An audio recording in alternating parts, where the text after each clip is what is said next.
Alors, bonsoir à toutes et à tous. Je vous souhaite la bienvenue, chers citoyennes et citoyens de Rosemont la Petite Patrie, à cette nouvelle séance du Conseil d'arrondissement. Alors, ce soir, notre maire, M. Croteau, ayant dû s'absenter. Alors, ce soir, c'est donc moi qui prend la relève pour présider cette séance. Donc, je vais essayer de faire ça aussi bien que notre mère habituelle. Donc, je vous souhaite à tous, évidemment, une très bonne et excellente soirée. Alors, avant d'aller plus loin, je vais d'abord présenter mes collègues élus qui sont également au conseil d'arrondissement avec moi ce soir.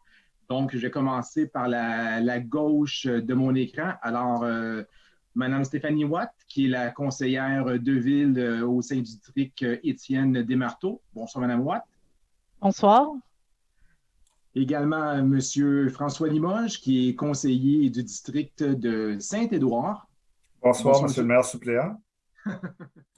Merci. Et à mon extrême droite, donc, Madame Christine Gosselin, qui est conseillère de ville dans le district du Vieux-Rosemont. Bonsoir, Madame Gosselin. Bonsoir, Monsieur le Président, maire suppléant, et bonsoir à tous et à tous. Bienvenue au Conseil. Merci à toutes et tous.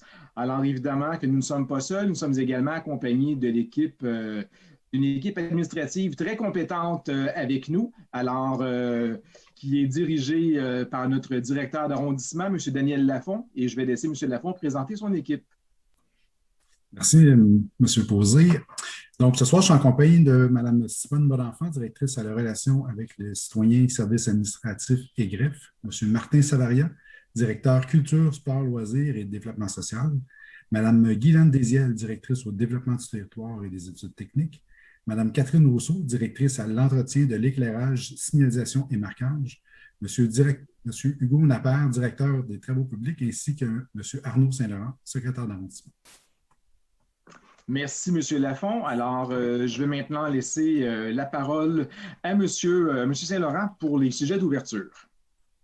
Merci. 10.01, adopté lors du jour de la séance ordinaire du Conseil d'arrondissement du 7 juin 2021. Je propose, appuyé par M. Limoges. C'est adopté. 10.02, approuver le procès-verbal de la séance ordinaire du Conseil d'arrondissement tenue le 3 mai 2021 à 19h et de la séance extraordinaire tenue le 13 mai 2021 à 11h. Je propose, appuyé par Mme Watt. C'est adopté. Pardon. 10.03, point d'information des conseillers. Oui, alors je vais demander à mes collègues de gauche à droite de bien vouloir dire quelques mots à nos citoyens de l'arrondissement ce soir. Alors, en débutant par ma collègue, Mme Watt. Bonsoir à toutes et à tous. Je voulais vous parler de 2 points à l'ordre du jour aujourd'hui. Je voulais vous parler du point 20.05. On va accorder une subvention à l'Ange bleu. Ah, j'ai oublié de vous dire, je vais y revenir, j'ai oublié mon... Désolée. On accorde une subvention à l'Ange bleu pour les couches lavables et les produits menstruels durables. C'est vraiment un programme qui connaît un succès incroyable. Donc, les gens ils tendent vers le zéro déchet avec l'aide de ces subventions. Et je voulais noter le choix de mots. Le choix de mots importe. Donc, avec le terme produit menstruel durable, c'est pour souligner en ce mois de la fierté LGBTQ+, que ce ne sont pas que, par exemple, les hommes trans peuvent être menstrués. Et donc, d'éliminer le mot féminin. Ça nous permet d'être plus inclusifs. Puis moi, comme personne alliée des communautés LGBTQ+, je fais des efforts pour surveiller quels mots j'utilise, dans quel sens j'accorde, afin d'inclure le plus de personnes possible. On voit à la ville et dans les arrondissements, avec des plans de développement social, vraiment un élan d'inclusion. Et donc, voilà, je voulais juste mentionner ça. Et puis, au point 30.04, on accorde à l'organisme Le Lion et la Souris. En fait, on leur accorde, je veux dire un contrat, là, mais bref, on crée avec eux une brigade de jeux libres dans 4 parcs de l'arrondissement. c'est quelque chose dont Jocelyn et moi, M. Posé et moi, on a parlé dans les premières semaines, voire mois de notre mandat. On rêvait, hey, ça serait-tu le fun, le jeu libre dans les parcs, une espèce de brigade? Et voilà, des fois, des projets, on ne sait pas quand ils vont naître, quand ils vont voir le jour, s'ils vont voir le jour. Il faut que tout s'aligne. Puis dans ce cas-ci, ça s'est fait. Puis nos services en loisirs ont fait un choix incroyable d'une programmation ambulante dans 4 parcs à proximité d'organismes ancrés dans la communauté, donc créer cette symbiose. Et ça va être durant l'automne, donc des terrains d'aventure éphémères durant l'automne. J'ai vraiment très hâte de voir ça. Et je voulais vous parler très brièvement d'une initiative justement avec l'Oasis des enfants de Rosemont, une OBNL qui se trouve à côté du parc Rosemont. Puis on est allé au skatepark par Marquette ensemble avec 5-6 filles entre l'âge de 9 et 15 ans. Puis aucune de ces filles n'avait jamais fréquenté le skatepark. Puis on en a parlé à l'écart, un peu loin du skatepark, puis pourquoi. Puis elles appréhendaient un peu y aller. Elles trouvaient que c'était un espace dominé par les garçons.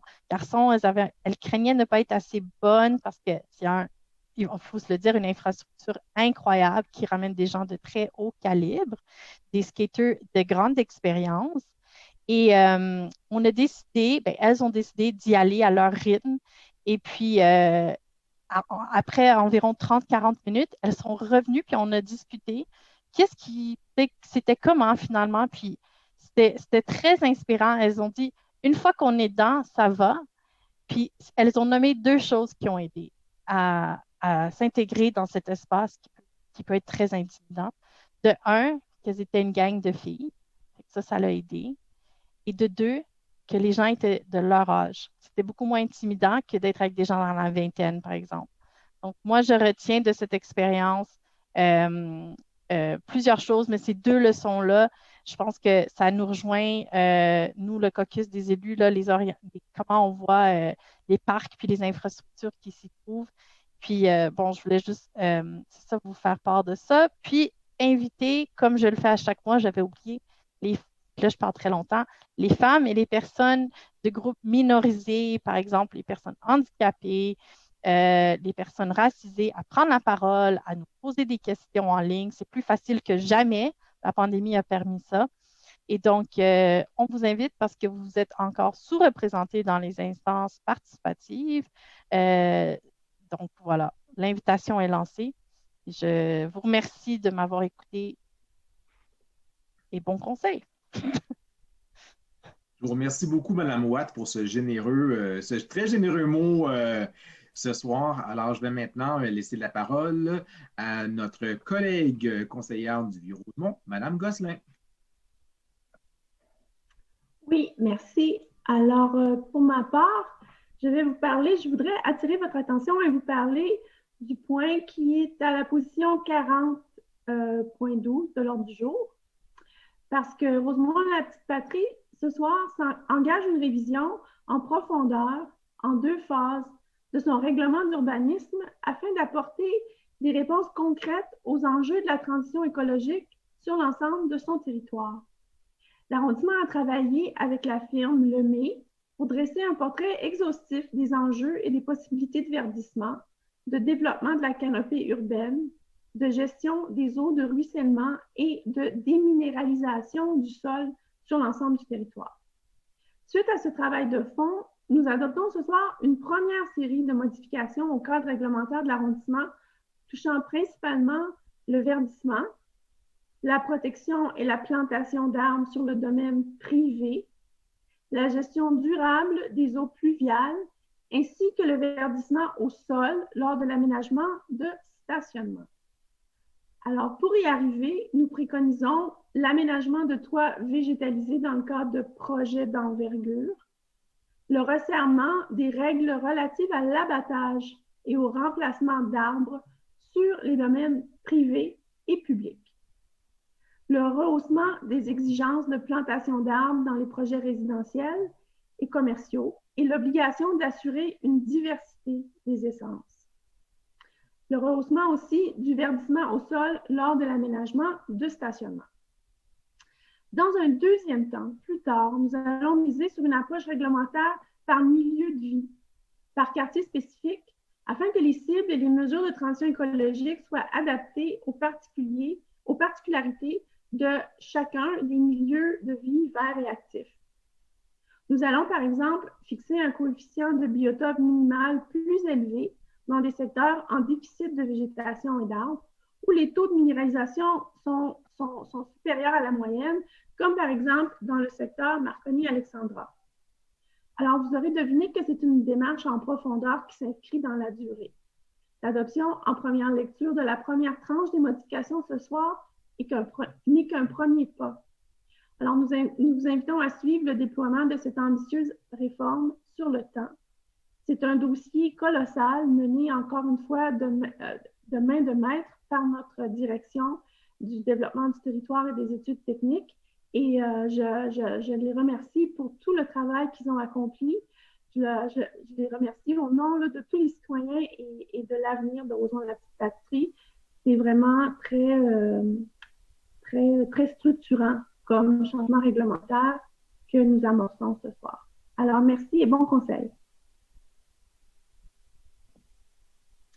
Merci beaucoup, Mme Gosselin. Effectivement, des changements très, très importants dans la vision que notre équipe locale amène dans l'arrondissement. Donc, merci pour ce mot fort inspirant, je dirais.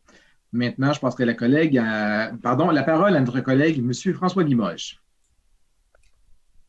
Oui, merci, Monsieur le maire suppléant. Écoutez, moi, je vais être en mode un peu plus léger et estival. Je n'aurai pas la profondeur de mes deux collègues là, qui ont amené des réflexions vraiment intéressantes sur la vie en ville. J'ai simplement le goût de dire, premièrement, on aura remarqué, l'été est arrivé d'un coup, comme ça arrive souvent au Québec, après un hiver et un printemps difficile. Et c'est clair que nos parcs et nos installations de rafraîchissement sont utilisés, comme les jeux d'eau, là, sont utilisés plus que jamais.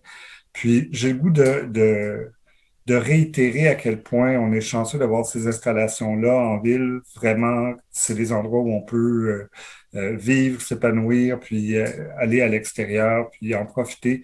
L'animation des parcs cet hiver a été un très grand succès. J'imagine que mon collègue Jocelyn Posé va en parler un peu plus. Mais l'animation d'été va être là aussi.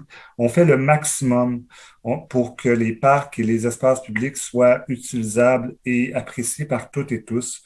Alors, on vous invite naturellement à profiter, mais aussi de préserver l'environnement, c'est-à-dire, si possible, quand vous y allez, de ramasser vos choses avec vous pour que les prochains utilisateurs puissent en profiter autant que vous. Alors, c'est super chouette, les pique-niques, l'appropriation, les soupers et tout et tout. Et nous, on fait le maximum, là. On a vraiment remanié les équipes de propreté pour qu'elles passent plus souvent. Elles passent le dimanche matin.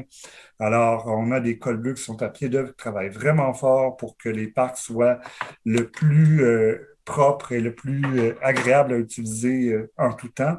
Mais il ne faut pas oublier qu'on a des responsabilités individuelles là-dedans, puis on vous invite à faire le petit effort là, de profitez-en, mais laissez l'endroit comme vous l'avez trouvé, laissez l'endroit mieux encore que vous l'avez trouvé. C'est toujours ça la garantie du succès. Dans un autre ordre d'idée, parlant rapidement de gens qui laissent l'endroit dans un meilleur état où ils l'ont trouvé, je veux absolument saluer les groupes de citoyens qui s'activent depuis le début du printemps. J'en ai rencontré vraiment plusieurs là, dans les projets participatifs citoyens ou dans des groupes spontanés qui font du verdissement et de l'embellissement. Je pense aux gens de la Petite Plaza que j'ai rencontrés il n'y a pas très longtemps qui sont en train de faire des plantations sur les terrasses du CHSLD Eau-Claire. Le CHSLD Eau-Claire, vous le savez, est construit sur un stationnement souterrain. Alors, c'est les terrasses, il faut le dire vite, c'est des immenses aires de béton construites dans les années fin 70 qui deviennent très, très chaudes l'été. Et ils sont en train de verdir ça pour que les personnes âgées vivent moins dans un îlot de chaleur. En fin de semaine, j'ai été rencontrer les amis du Parc des Gorilles qui ont très, très hâte que le parc soit aménagé dans 2 ans, mais qui, en attendant, font toutes sortes d'installations spontanées, qui ont été encore là mettre des bacs de verdissement. Alors, on voit ça un peu partout. Là. J'en ai nommé 2, mais je pourrais en nommer plein. La gang du Nord des possibles, qui verdit toutes les ruelles, qui a fait une immense corvée de nettoyage des parcs dans l'ouest de Saint-Édouard. Alors, vraiment, là, ces mobilisations-là, c'est extraordinaire. L'amour que vous donnez à votre quartier, puis aux résidents, puis aux prochains, c'est vraiment extraordinaire. C'est des mobilisations de toute beauté. Puis je vous remercie du fond du cœur pour le travail que vous faites dans le quartier, puis ces mobilisations-là qui améliorent la qualité de vie. Bonne soirée. Je vous remercie beaucoup, monsieur Limoges. Un mot qui témoigne bien hein, de la grande vie collective qui nous anime dans la Petite Patrie au niveau de l'engagement citoyen envers tout le monde. Donc, merci beaucoup. Alors, en ce qui me concerne, je vais attirer votre attention sur certains dossiers qu'on va adopter ce soir et qui vont vraiment contribuer là, à animer et à dynamiser nos quartiers cet été pour permettre à toutes et à tous aux 4 coins de Rosemont-la-Petite-Patrie de se réapproprier avec beaucoup de vigueur leur quartier et l'espace public, évidemment, dans le respect des consignes sanitaires. Ma collègue, Mme Watt, en a parlé un peu précédemment sur le plan des brigades de jeux libres, mais ça, c'est une des portions de ce qu'on va vous proposer cet été. Il y a toutes sortes d'autres types d'animations qu'on va également vous mettre de l'avant cette année. Alors, d'abord, je dois dire que ce qu'on a mis de l'avant cet hiver, ça a été vraiment un franc succès. Vous avez été au rendez-vous. Quand on parle d'appropriation citoyenne, d'engagement, que les gens se réapproprient leur quartier et sont fiers de leur quartier aux 4 coins de l'arrondissement, vous l'avez tellement démontré cet hiver. Vous avez été près de 100 000 en termes de fréquentation à utiliser toute la programmation d'hiver qu'on a mis de l'avant dans nos parcs aux 4 coins de l'arrondissement. Alors, c'est quand même un virage majeur que nous avons apporté dans l'arrondissement donc avec vous et l'ensemble de l'équipe, autant politique qu'administrative. Et évidemment, je salue au passage là, toute l'expertise de la direction des sports et loisirs de l'arrondissement et des partenaires.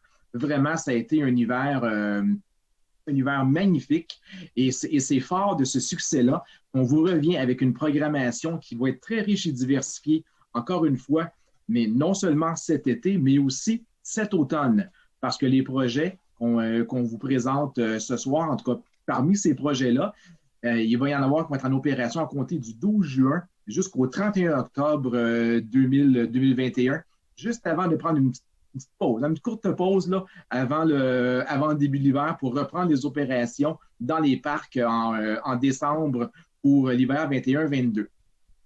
Alors, ce qu'on vote ce soir, ça s'inscrit vraiment dans le cadre de notre plan directeur en loisirs de Rosemont-la-Petite-Patrie qu'on a voté récemment, mais aussi dans le cadre de la vision en loisirs extérieure 4 saisons.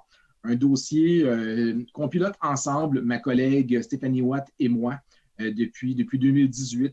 Un dossier auquel on a travaillé très fort pour faire en sorte que l'ensemble des citoyennes et des citoyens puissent avoir une belle programmation à l'extérieur, dans leur parc, le plus possible à proximité de chez elles et de chez eux.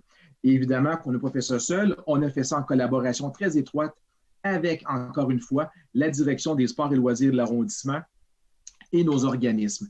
Alors, pour cette année, on vous propose une programmation des plus diversifiées dans plusieurs parcs cet été, notamment Père Marquette, Lafont, Joseph Paré, Pélican, et un petit nouveau, on est très content de l'ajouter, le parc Beaubien dans le district Étienne Desmarteaux. Et selon les parcs, les animations vont être diversifiées, ce qui va faire en sorte que vous ne retrouverez pas la même chose de parc en parc, et ça va inciter les gens vraiment à se promener davantage et à aller voir davantage ce qui se passe de quartier en quartier.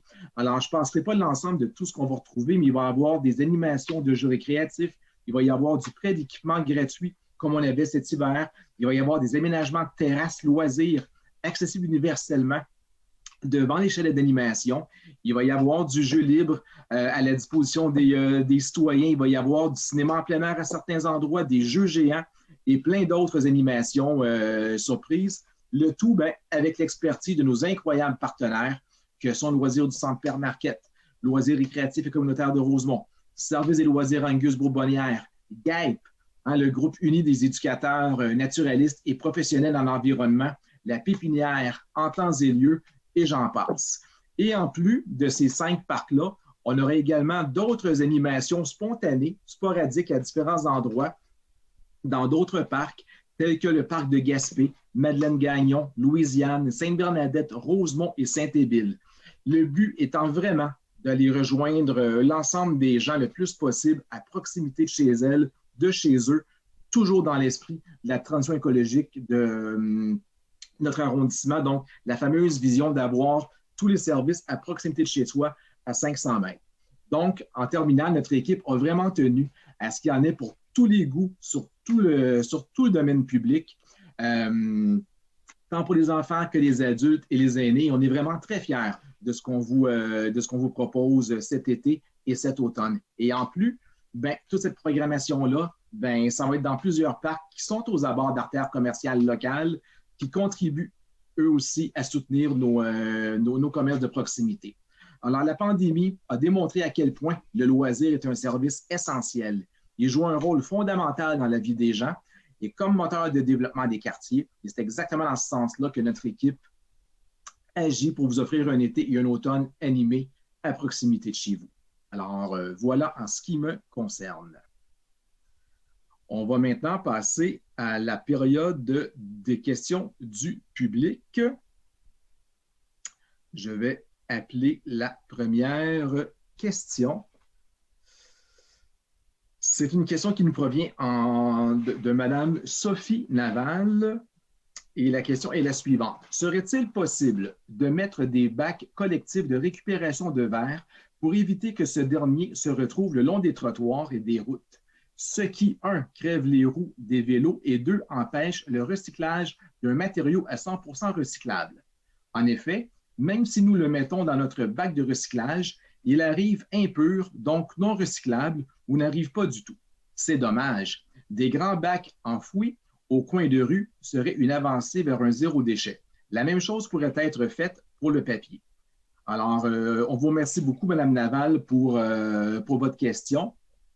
Alors, en réponse à ce que vous nous demandez ce soir, bien, il y a actuellement des projets pilotes de bacs pour récupérer le verre, des projets qui sont menés par le service de l'environnement dans d'autres arrondissements de la ville de Montréal.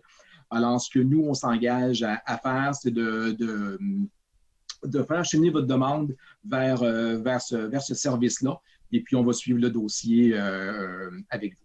Alors, on vous remercie beaucoup pour votre question. La deuxième est en provenance de M. Michel Allard. La question est la suivante. Pourquoi les jardiniers des jardins communautaires peuvent garder leur jardinet à perpétuité alors que plus de 800 personnes sont en attente d'une place? Par équité pour les 800 citoyens en attente d'une parcelle d'un jardin communautaire, je propose de limiter, par exemple, à 5 ans la période pour laquelle chaque jardinier peut conserver son jardinet. Appuyez-vous cette proposition et quand pourrait-elle entrer en vigueur? Donc, on vous remercie beaucoup, M. Allard, pour avoir déposé votre question au conseil d'arrondissement ce soir. Ce que je peux vous répondre, c'est que l'arrondissement a récemment adopté, si vous suivez un petit peu là, nos travaux, une nouvelle politique d'agriculture urbaine qui vise justement à ouvrir davantage l'espace public pour des projets d'agriculture urbaine qui sont appuyés par des citoyens, notamment par la création d'espaces libres pour l'agriculture urbaine, par exemple au Parc Beaubien, mais aussi en maximisant les places de jardin en demi-lot et en bac. Alors, les différentes initiatives de cette politique seront communiquées au fur et à mesure qu'elles vont être déployées dans le domaine public. Alors, on va vous inviter, M. Allard, à suivre nos travaux et à suivre ces annonces-là. Et ça devrait pouvoir là, assurément répondre à votre question encore davantage. On vous remercie beaucoup et bonne soirée. Maintenant, une question en provenance de Mme Ginette Gratton. Alors, bonjour, je suis une résidente du Loggia Pélican, situé au 2535 place Pierre Falardeau. Le complexe à logement Unicité, situé au 5300 rue Molson, est joint au nôtre par la cour arrière. Les travaux d'unicité sont maintenant terminés. Il ne reste qu'à refaire la clôture mitoyenne entre nos deux édifices. Il semble y avoir un litige concernant le remplacement de la clôture. Celle-ci était en place lorsque les travaux d'unicité ont débuté. Il avait été entendu apparemment, parce que je ne connais pas la teneur réelle de l'entente, que la clôture et les arbres seraient protégés pendant la construction, ce qui n'a pas été respecté, mais qui était tout de même assez difficile à faire. Maintenant que les travaux sont terminés, personne ne semble vouloir remplacer la clôture et Loggia Pélican doit faire émonder et abattre des arbres trop endommagés par les travaux. L'administration de Loggia Pélican nous avait pourtant confirmé que la clôture serait refaite et aux dernières nouvelles, le jeudi 6 mai dernier, on m'a dit qu'elle ne le serait pas. Je vous fais suivre des photos pour que vous puissiez constater les dégâts et j'aimerais connaître les recours possibles afin de régler ce litige. Merci beaucoup de votre collaboration. Donc, Mme Gratton, on vous remercie beaucoup de votre question. C'est quand même des informations assez précises que vous demandez. Alors, je vais me permettre de passer la parole à notre directrice du développement du territoire, Mme Guylaine Désiel.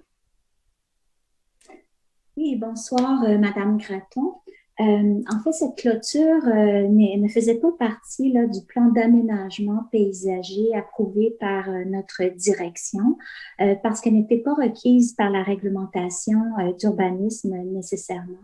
Alors, nous ne sommes pas non plus au courant d'une entente qui aurait pu être conclue entre le promoteur et son voisin. La protection d'une clôture existante relève davantage du Code civil que de la réglementation d'arrondissement. Mais je vais tout de même communiquer avec vous pour échanger davantage et nous verrons là, s'il y a lieu là, d'envoyer un inspecteur sur les lieux. Merci. Je vous remercie beaucoup, Mme Désiel, pour ce complément de réponse. Alors, encore une fois, merci, Mme Gratton, de nous avoir déposé votre question.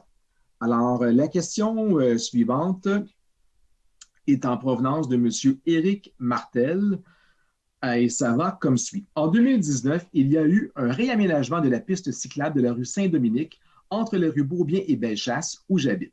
Depuis l'implantation, je note diverses problématiques de sécurité ainsi qu'au partage de l'espace urbain. Au niveau de la sécurité, le fait que les stationnements ont été retirés du côté ouest fait en sorte que la surface de roulement est très large. Conséquemment, les véhicules y roulent très rapidement, souvent en accélérant rapidement. De plus, puisqu'aucun espace de stationnement n'est disponible du côté ouest, les livreurs doivent se stationner au milieu de la rue, ce qui pousse les véhicules à faire des dépassements par la droite dans la piste cyclable.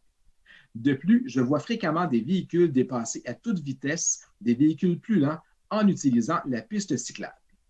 Au niveau du partage de l'espace urbain, le retrait des stationnements du côté ouest fait en sorte qu'il rend le stationnement très difficile pour les résidents du secteur, particulièrement lors des périodes de nettoyage de rues du côté est. Cela fait en sorte que les résidents des deux côtés de la rue doivent déplacer leurs véhicules dans des rues adjacentes. Également, l'aménagement sur ce tronçon de la rue Saint-Dominique est en rupture avec les réaménagements faits sur les autres tronçons au nord qui ont tous conservé les stationnements des deux côtés de la rue. Des tronçons de rue, notamment entre les rues Mozart et Saint-Zotique, sont aussi larges, sinon moins larges, que le tronçon entre Beaubien et Bellechasse. Notons également que l'aménagement précédent incluait une piste cyclable bidirectionnelle ainsi que des stationnements des deux côtés de la rue. Il est clair que d'autres aménagements auraient pu être envisagés en considérant les besoins de tous. Mes questions sont les suivantes. Il y en a plusieurs, mais je vais tous les lire. D'abord, pourquoi avoir choisi cet aménagement spécifiquement pour le tronçon entre Beaubien et Bellechasse? Deuxièmement, pourquoi les tronçons au nord de Beaubien ont un aménagement différent? Troisièmement, quels sont les divers scénarios d'aménagement qui avaient été considérés pour les divers tronçons et quelle a été la méthodologie qui a mené à ce choix? Quatrièmement, est-ce que l'arrondissement prévoit intervenir pour corriger les problématiques de sécurité causée par les nouveaux aménagements entre Beaubien et Bellechasse? 5e question, est-ce que l'arrondissement prévoit intervenir pour corriger les problématiques de partage de l'espace public causées par les nouveaux aménagements entre Beaubien et Bellechasse? Je propose que l'arrondissement considère un aménagement différent pour ce tronçon. Une solution intéressante, selon moi, serait de créer une piste cyclable bidirectionnelle du côté ouest de la rue Saint-Dominique, réinstaurer le stationnement des deux côtés de la rue. Ce faisant, une réduction de la voie de circulation est possible, ce qui réduirait les problématiques de sécurité. Un exemple d'un tel aménagement serait l'aménagement de la rue Boyer dans notre arrondissement. Alors, M. Martel, je vous remercie beaucoup pour votre question qui est très vaste et qui en contient plusieurs. Alors, si vous permettez, ce que je vous proposerais pour ce soir, ce serait que nos équipes puissent faire un suivi étroit avec vous via courriel afin de s'assurer qu'on n'oublie pas d'éléments et qu'on puisse répondre du mieux possible à votre question qui en contient plusieurs, encore une fois. Alors, M. Martel, on vous remercie beaucoup de nous avoir déposé une question ce soir. Ce serait maintenant au tour de Mme Marie-Claude Côté, dont la question est la suivante. Est-ce que je peux demander une dérogation d'un refus de la Ville à me donner un permis pour aménager une aire du stationnement sur mon terrain avant, quand tous mes voisins qui ont le même modèle de maison que moi en ont une déjà et que j'attends une voiture électrique en 2022 pour laquelle j'ai payé un gros dépôt. Donc, j'ai besoin d'une borne. La Ville me refuse mon permis pour 70 cm de trop entre le mur de ma maison et la ruelle. La distance devrait être en deçà de 2 mètres et elle fait 2,70 m. En plus, un directeur de la Ville a mal conseillé mon technologue architecte et moi, car il nous avait envoyé les règles à respecter sans jamais nous envoyer celles du 2 mètres. La plus importante, courriel à l'appui, qu'est-ce que je peux faire, s'il vous plaît? Pouvez-vous m'aider? Merci. Question 2 de 2. Pardon, j'ai oublié dans mon premier message de vous dire que j'ai commencé mon aménagement devant ma maison. Les voisins et les passants me complimentent et disent que ça augmente la valeur des maisons du coin, tellement c'est joli. Je pourrais vous envoyer des photos quand vous me répondrez. J'ai planté 3 arbres en 1 mois, plein de végétation. J'ai à cœur d'enjoliver notre quartier et de réduire les gaz à effet de serre avec la voiture électrique que j'attends. La Ville me dit de mettre ma voiture sur mon terrain arrière. J'ai 2 enfants. Nous jouissons de notre terrain arrière avec une grande terrasse et une piscine. Je n'ai pas envie d'y voir une auto à l'année et de devoir enlever ma piscine, d'autant plus que le terrain avant a l'espace adéquat pour ma voiture qui y est déjà et que la ruelle n'étant pas déneigée l'hiver, je n'ai pas du tout envie de mettre une voiture loin derrière et devoir déneiger tout ça l'hiver. Pour une mère monoparentale, c'est impossible. J'ai besoin de votre aide. J'espère que vous pourrez faire quelque chose pour moi. Je vous enverrai des photos de mon aménagement avec plaisir. J'ai travaillé très fort. C'est joli et ça fonctionne très bien avec la voiture, comme mes voisins d'ailleurs. Merci beaucoup. Alors, Mme Côté, on vous remercie beaucoup pour votre question qui est très étoffée et qui, encore une fois, demande beaucoup de précision, beaucoup d'aspects techniques. Alors, si vous permettez également, je vais me référer à notre collègue directrice du développement du territoire, Mme Désiel, pour pouvoir vous donner une réponse. Mme Désiel. Oui, bonsoir. Bonsoir, Mme Côté. En fait, nos services ont travaillé avec vous sur votre demande. Vous vous êtes adressé également au bureau de l'Ombudsman. Donc, de notre côté, la réglementation, elle est stricte. On ne peut là appliquer une règle d'interprétation sur une disposition normative. Le bureau de l'Ombudsman soutient également l'interprétation que nous faisons de la réglementation. C'est ce qui vous a été communiqué. D'ailleurs aussi, la solution qui vous a été amenée est de déposer un projet particulier, ce qu'on appelle un PPC-. Nous comprenons que cela vient alourdir votre processus, mais nous demeurons disponibles pour vous accompagner dans cette demande. Malheureusement, tout ce qui est stationnement ici n'est pas visé par une dérogation mineure, alors on peut envisager cette voie. Alors, il me fera plaisir là, de vous accompagner si vous décidez d'aller vers une demande de PPC-. Merci. Bonsoir. Merci beaucoup, Mme Desiel, pour cette réponse et merci encore une fois, Mme Côté, pour votre question. Alors, la prochaine question est en provenance du club de pickleball de Rosemont et elle se lit comme suit. Suite aux documents envoyés à M. Martin Savaria et Mme Lynne Ferland, est-il possible d'accepter notre proposition d'amendement au règlement sur les tarifs 2021, entre parenthèses RC-159, du 7 décembre 2020, concernant les tarifs pour les terrains de pickleball? Alors, je vous remercie beaucoup pour cette question-là. Étant donné que vous avez déjà entamé des discussions et envoyé de la documentation à la direction de la culture, sport, loisirs et développement social, je vais donc demander à M. Savaria de bien vouloir vous donner une réponse. Alors, M. Savaria, s'il vous plaît. Merci, M. Posé. En effet, j'ai accusé réception là, de la proposition là, du club de pickleball. Ce que nous allons faire, c'est comme nous en sommes à la première saison d'opération là, pour le pickleball au Parc Beaubien, je pense qu'on se doit d'attendre là, la fin de la saison pour faire un bilan de la participation parce qu'on sait là, qu'avec l'arrivée des 16 terrains de pickleball, ça crée tout un chambardement, même au niveau des joueurs de tennis là, qui n'étaient pas habitués de cohabiter avec des joueurs de pickleball. Ceci étant dit, on fera le bilan à la fin de la saison et on verra s'il y a une nécessité de revoir la tarification qui, somme toute, nous apparaît quand même très accessible pour les joueurs là, actuellement. Lorsqu'on parle de 1,50 $ de l'heure pour pratiquer la discipline, ça nous semble quand même assez accessible. Voilà. Merci beaucoup, M. Savaria, pour votre réponse et merci encore au Club de pickleball Rosemont d'avoir déposé cette question au conseil d'arrondissement. La prochaine question est en provenance de Mme Céline Crête et se lit comme suit. Ma question s'adresse au maire Croteau. Je vous avais posé une question il y a 3 mois. Vous ne connaissiez pas la réponse, mais vous deviez vous informer. Je n'ai toujours pas reçu de réponse à ce jour. Ma question demandait pourquoi il n'y avait qu'un seul compteur de vélo tout au long du rêve Bellechasse, alors que l'on a enlevé 800 places de stationnement. Compteur qui se trouve commodément à l'angle de la 13e et de Bellechasse, justement où se trouve le cégep de Rosemont. Il s'agit fort probablement de l'endroit de la rue Bellechasse où l'on devrait retrouver le plus de vélos, compte tenu que les cégepiens voyagent davantage en vélo ou en bus qu'en voiture, ce qui doit fausser les données. Je demandais aussi pourquoi il n'y avait aucun compteur à l'est de Pineuf, l'endroit le plus affecté par le manque de stationnement, un endroit où vivent 2 fois plus de personnes âgées que dans d'autres districts de RPP, et où ces personnes âgées ne peuvent même plus s'arrêter pour descendre d'un taxi avec leur sac d'épicerie ou autres achats sous peine de contravention.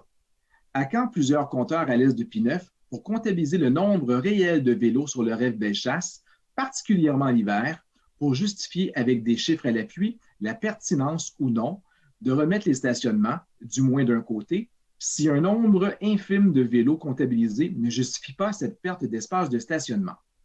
À quand un peu d'honnêteté et de transparence de la part des élites de l'arrondissement RPP? Il y a toute une communauté de citoyennes et de citoyens, celle du district de Marie-Victorin, qui est lésée à l'est de Pineuf au profit de quelques cyclistes depuis juillet dernier, des citoyens et des citoyennes devenus des citoyens et citoyennes de seconde classe. Alors, je vous remercie beaucoup, Mme Crête, pour votre question. Donc, alors, peut-être juste là, pour qu'on puisse se le rappeler, alors, le REV, le réseau Express Vélo, est géré par le service de l'urbanisme de Montréal et donc le service de la mobilité, pardon, et l'urbanisme de la Ville-Centre. Et selon nos informations, des compteurs sont installés actuellement sur de Bellechasse à l'est de Pineuf, ce qui va exactement dans le sens de votre souhait et de ce qui était demandé par de nombreux citoyens et citoyennes. Alors, je pense que c'est une bonne nouvelle dans ce sens-là. Alors, maintenant que les compteurs ont été installés, on va laisser les services centraux qui sont responsables du rêve assurer le suivi, faire leur travail à ce niveau-là. Alors, voilà, Mme Crête, on vous remercie beaucoup d'avoir posé votre question au conseil d'arrondissement ce soir. La prochaine question est en provenance de M. François Meloche et se lit comme suit. J'ai appris que l'on prévoit changer les lampadaires de la ruelle entre la 7e et la 8e entre Dandurand et Masson pour les remplacer par des LED. Si c'est le cas, je souhaite vivement vous encourager à maintenir les lampadaires existants.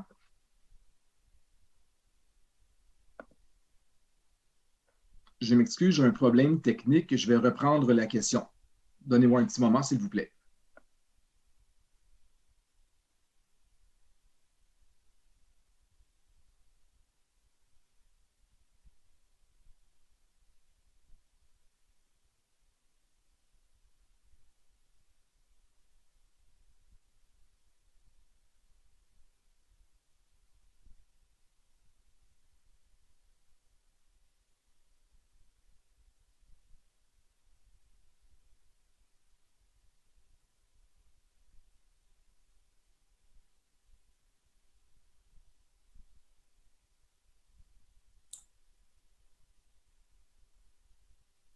Monsieur Posé, désirez-vous que je la lise et que pendant que vous la retrouvez? S'il vous plaît, M. Limoges, ce serait gentil pour celle-ci. Je vous remercie. Bien, il n'y a aucun problème. Alors, il s'agit d'une question de M. François Meloche. Et la question se lit comme si j'ai appris que l'on prévoit changer les lampadaires de la ruelle entre la 7e et la 8e avenue, entre Dandurand et Masson, pour les remplacer par des LED. Si c'est le cas, je souhaite vivement vous encourager à maintenir les lampadaires existants qui sont sphériques et à bas niveau, créant une expérience unique, contrairement aux autres lampadaires de ruelles semblables à ceux d'une rue ordinaire. Ces lampadaires devraient être considérés de valeur patrimoniale et protégés. Ils sont uniques dans le quartier, se retrouvant dans 3 ruelles à Rosemont. Il serait souhaitable de changer les ampoules par efficacité énergétique tout en gardant la signature visuelle d'une ruelle très habitée et sympathique.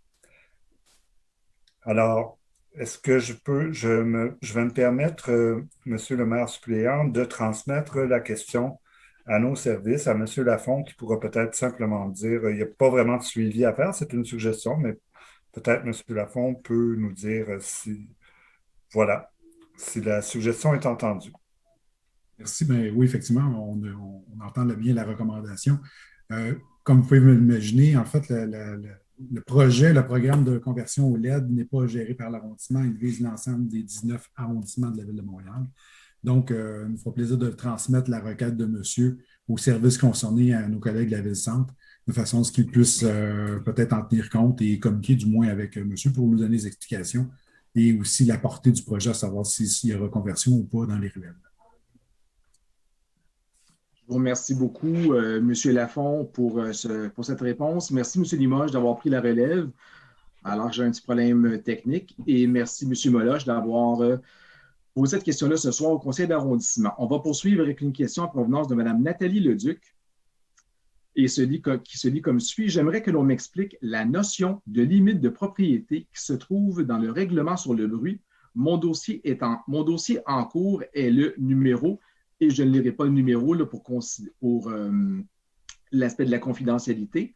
Alors, comme c'est une question qui demande une réponse très technique, je vais demander une fois de plus à Mme Désiel de pouvoir là, vous accorder une réponse. Donc, Mme Désiel, s'il vous plaît.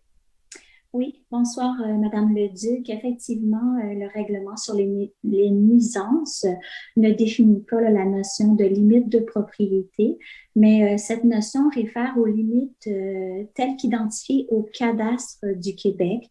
Donc, cela fait référence vraiment au numéro de lot de votre propriété. Donc, c'est vraiment les limites de votre propriété. Alors, voilà.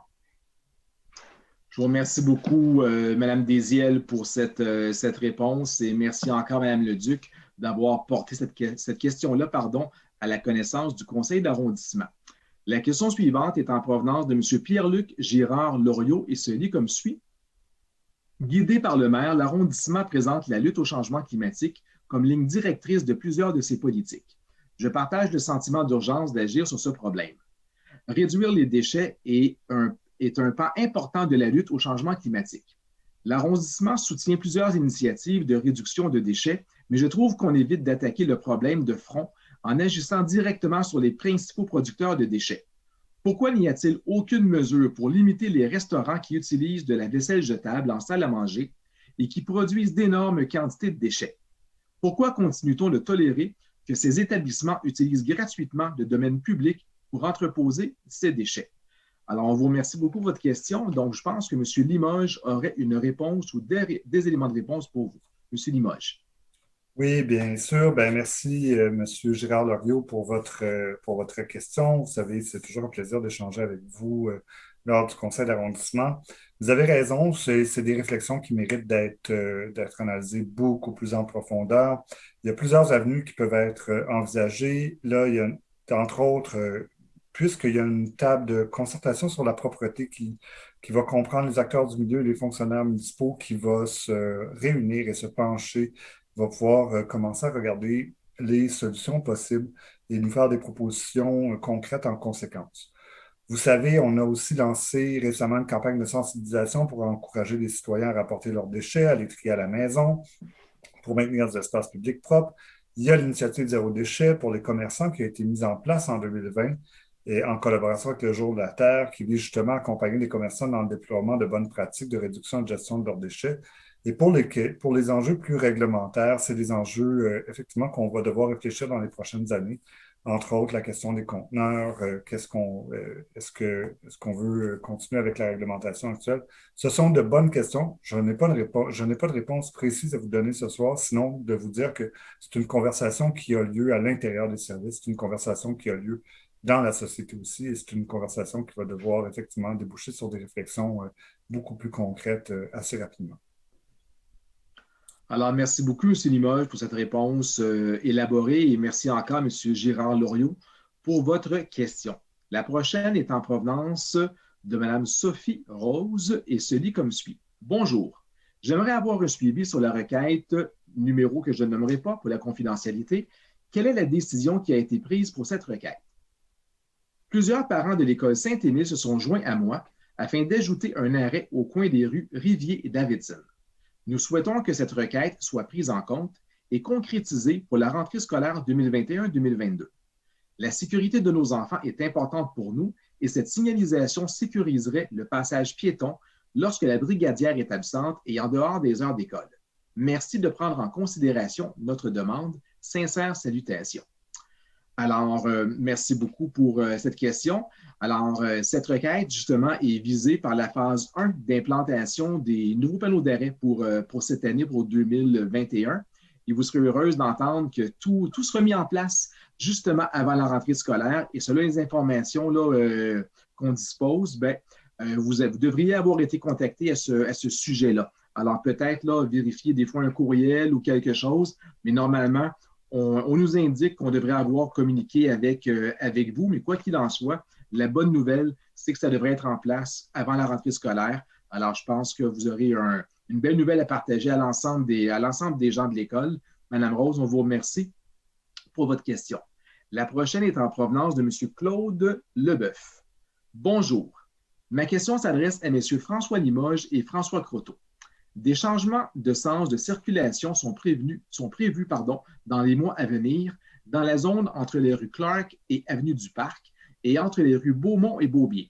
Des informations à ce sujet sont apparues autour des réaménagements liés au campus 1000, autour de l'aménagement du réseau de pistes cyclables et autour des aménagements liés au futur parc sur Beaubien au coin de Saint-Zotique.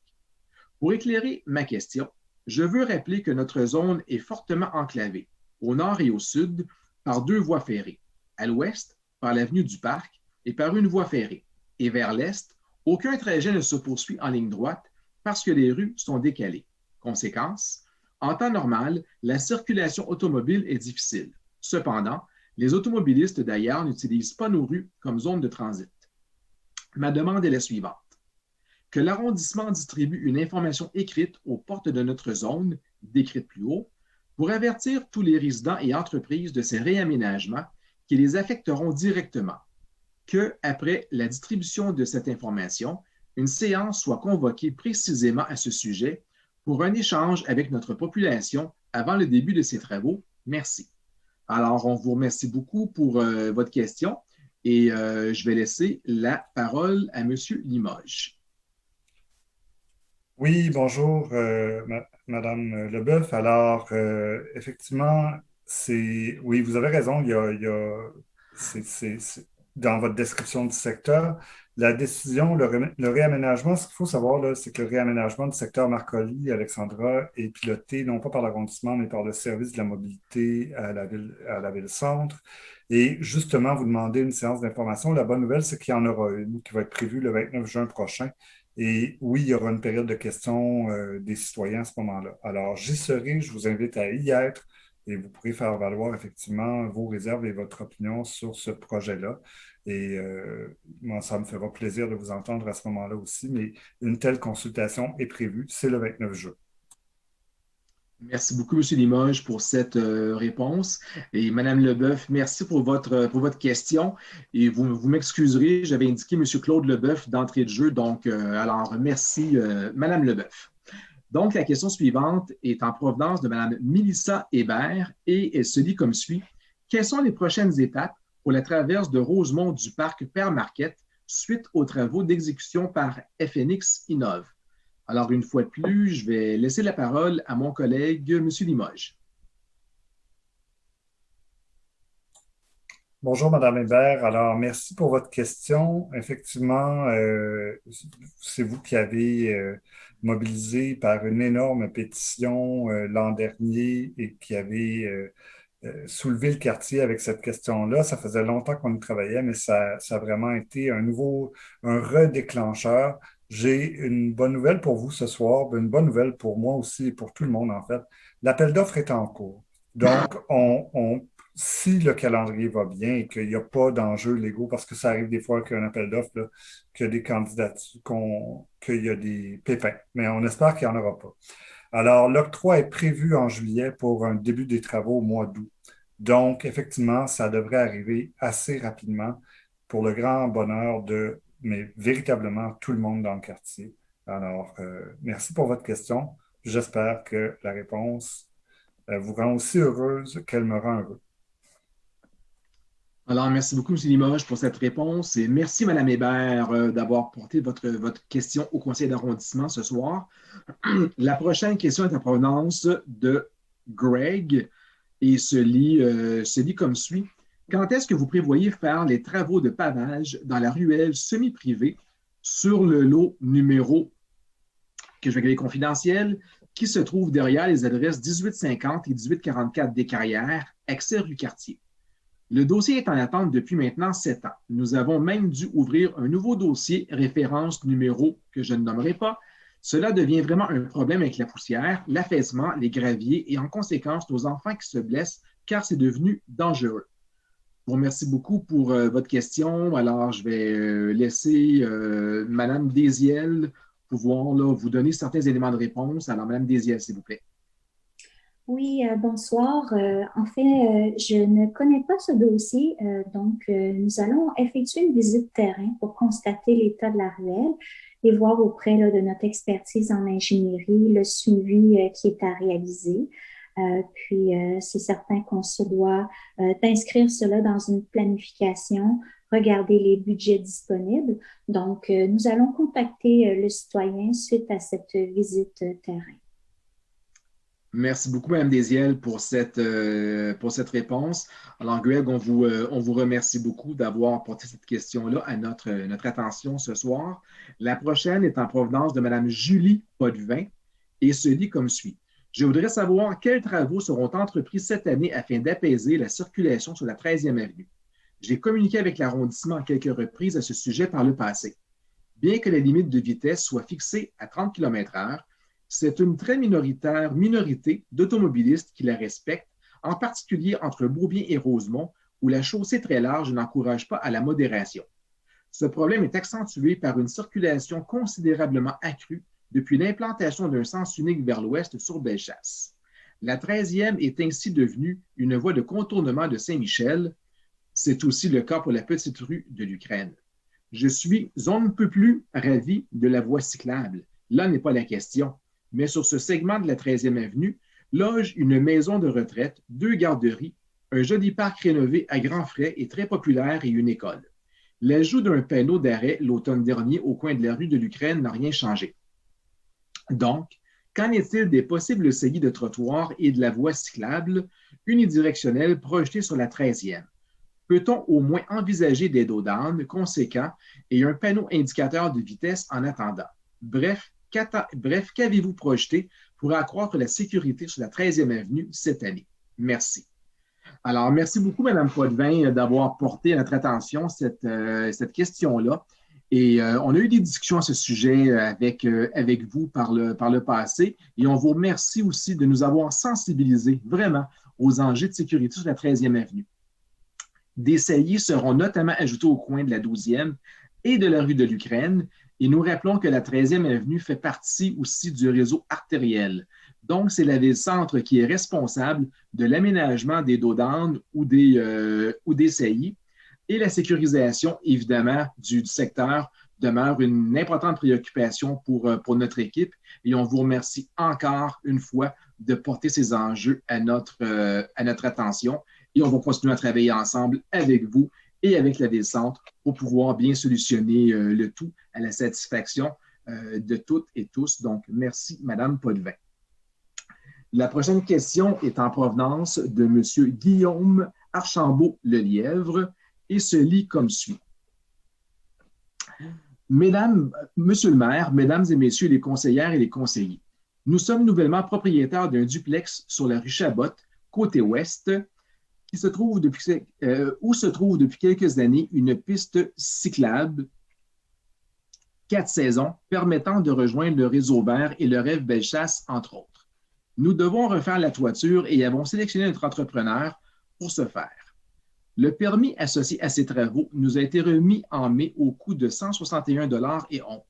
Le 1er juin, notre entrepreneur a demandé le permis d'occupation temporaire du domaine public au coût de 300 $ et s'est fait répondre par courriel de l'adresse, je vais passer de l'adresse courriel, et ce, sans signature ni numéro de téléphone, que nous devions fournir un plan de signalisation signé, scellé, produit par un ingénieur en circulation parce que nous envisagions d'obstruer la piste cyclable.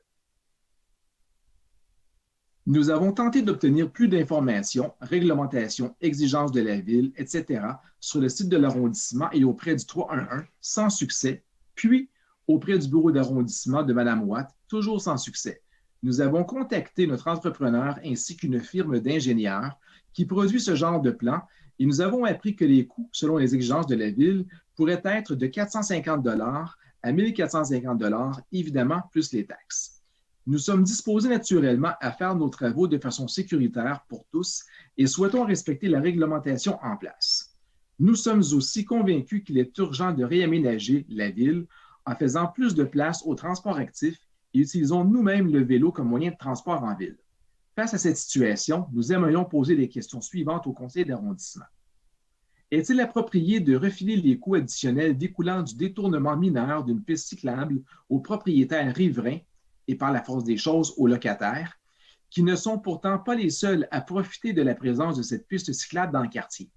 Est-il équitable de provoquer de la discrimination entre propriétaires d'une même rue, mais qui n'habitent pas du même côté?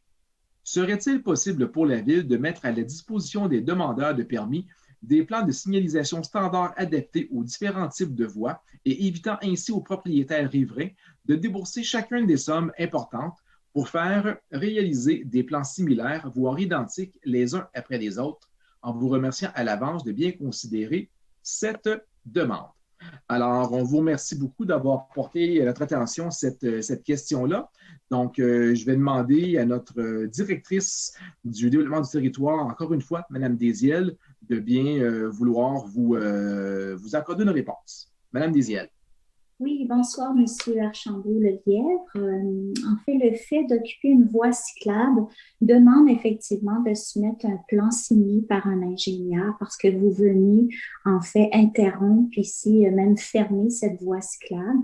Ceci fait partie vraiment des exigences pour l'obtention d'un permis de l'occupation du domaine public et cela nous permet également, nous, de notre côté, à l'arrondissement, une gestion des entraves sur l'ensemble du territoire. Donc, on se doit d'établir en fait des parcours différents, une signalisation qui viennent appuyer justement les travaux et l'occupation du domaine public. Alors, pour vous soutenir, nous avons regardé si un plan normalisé était disponible dans le guide du ministère mais ce n'est pas le cas malheureusement. Alors, s'il avait été disponible, nous aurions pu vous exempter de cette demande, mais comme je viens de le mentionner, ce n'est pas possible. Alors, le plan qui vous est demandé doit représenter la réalité d'occupation ainsi que tous les panneaux de signalisation qui sont prévus justement pour le détour cyclable.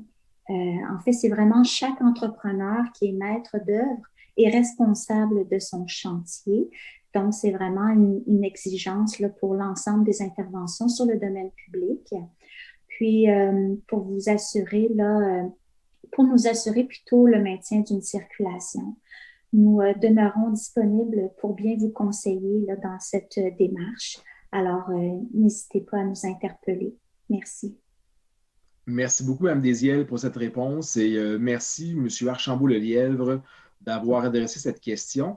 Alors, on poursuit dans l'alternance homme-femme au niveau des questions, cette fois-ci avec Mme Suzanne Bett. Et la question va comme suit. Je me demande ce que les élus ont à dire aux résidents de l'arrondissement dont le milieu de vie est détruit par les énormes terrasses qui se sont installées depuis la fin du mois de mai. Pourquoi une faveur aussi déséquilibrée accordée aux établissements de divertissement au détriment d'un environnement respectueux pour tout le monde? Donc, M. Limoges, est-ce que vous avez une réponse pour Mme Bett, s'il vous plaît? Ben, une réponse, pas vraiment, parce que Mme Bett, il y a quand même une partie d'opinion dans la question. C'est sûr que c'est un équilibre difficile à trouver. C'est évident qu'on ne pouvait pas non plus, comme arrondissement, puis même pour toute la ville, là, c'est un peu partout en ville qu'il y a une tolérance plus grande envers les terrasses cette année parce que c'est après presque un an de fermeture. Il fallait trouver un moyen de donner de l'oxygène aux restaurateurs qui puissent réouvrir et accueillir une clientèle, surtout qu'il y a encore des mesures de distanciation. La réouverture à l'intérieur, on le sait, ce ne sera pas une réouverture à l'intérieur comme auparavant. Alors, oui, on voulait donner de l'oxygène au commerce. Et effectivement, il y a ceci étant dit, ce n'est pas le Far West. Les terrasses sont encadrées. On permet effectivement on leur permet d'ouvrir, et on leur permet d'avoir des bons espaces, mais c'est réglementé. Il faudrait vraiment, Mme Bett, qu'on puisse discuter de votre cas précis pour que vous m'indiquiez qu'est-ce qui vous fait dire que votre milieu de vie est détruit. Si c'est des problèmes de bruit qui vont trop tard le soir, il y a moyen à ce moment-là de peut-être impliquer le SPVM ou de voir si c'est des problèmes d'empiètement de la terrasse ou qu'elle déborde. À ce moment-là, on peut voir avec le 3-1. Comme je vous dis, c'est réglementé, on peut voir ce qu'il n'y a pas d'abus. Mais effectivement, d'une manière générale, est-ce qu'on a permis aux terrasses de s'installer? Oui, les restaurateurs de la ville en avaient besoin. Ils étaient très malmenés ils ont été très malmenés par la pandémie de tous les commerces de détail. C'est probablement ceux qui ont le plus souffert. Il fallait effectivement les aider à reprendre de pouvoir accueillir leur clientèle tout simplement. Mais pour votre cas particulier, ça me ferait plaisir de vous parler plus directement si vous voulez me contacter. Merci beaucoup, M. Limoges, et merci, Mme Bett, pour votre question.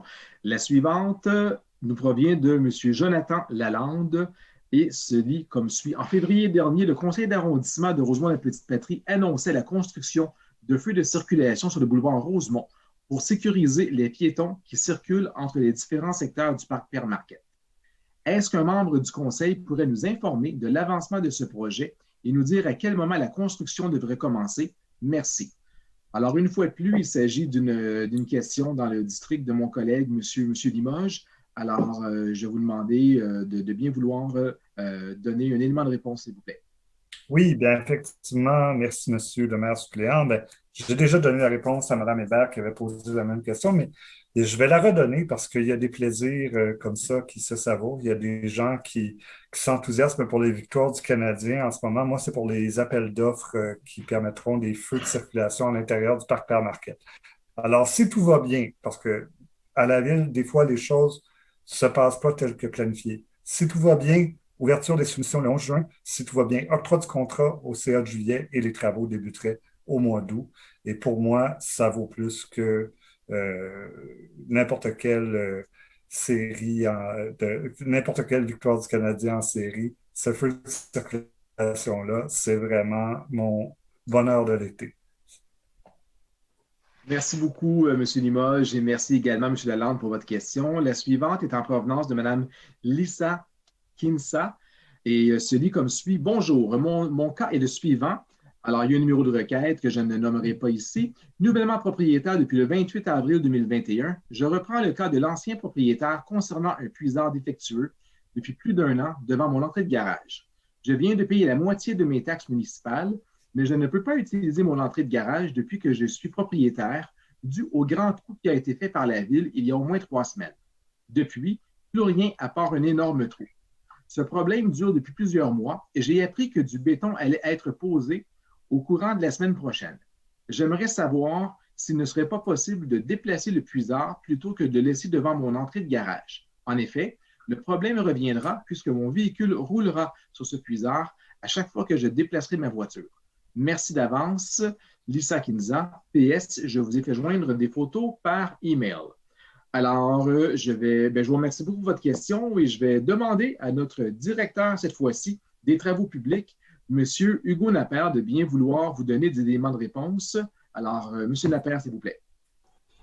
Alors, merci, M. Posé. Madame Kinza, effectivement, les travaux sont en cours. Ça fait un bon bout de temps que c'est débuté. Malheureusement, on ne peut pas déplacer le puisard en question sans générer d'importants coûts et d'importants travaux au niveau de l'aqueduc. Maintenant, afin de régler trouver une solution permanente au problème pour pas qu'il y ait d'autres apaisements, une section de 30 pouces va être ajoutée au niveau du puisard pour consolider le tout avec un bon volume de béton. Donc, ça va régler le problème de façon définitive. Alors, merci pour votre patience. J'ai bon espoir que d'ici une semaine, les travaux vont être finalement réalisés. Alors voilà, merci. Merci, M. Napper. C'est quand même de bonnes nouvelles. Alors, merci, Mme Kinsa, pour votre question. La suivante est en provenance de M. Mathieu Boudreau et se lit comme suit. Point 20.12, augmentation du contrat à projet paysage. Quand on constate que l'envergure du projet a doublé et que le mandat de service professionnel sera augmenté de 46 %, est-ce que l'arrondissement est vraiment en contrôle de ses dépenses avec ses consultants? Combien des mandats de service professionnels connaissent-ils des augmentations de ce type et comment l'arrondissement s'assure de faire un suivi rigoureux des dépenses des consultants externes? Alors, on vous remercie pour votre question. Je vais demander cette fois-ci à notre directeur d'arrondissement, M. Daniel Lafont, de bien vouloir vous répondre. M. Lafont, s'il vous plaît.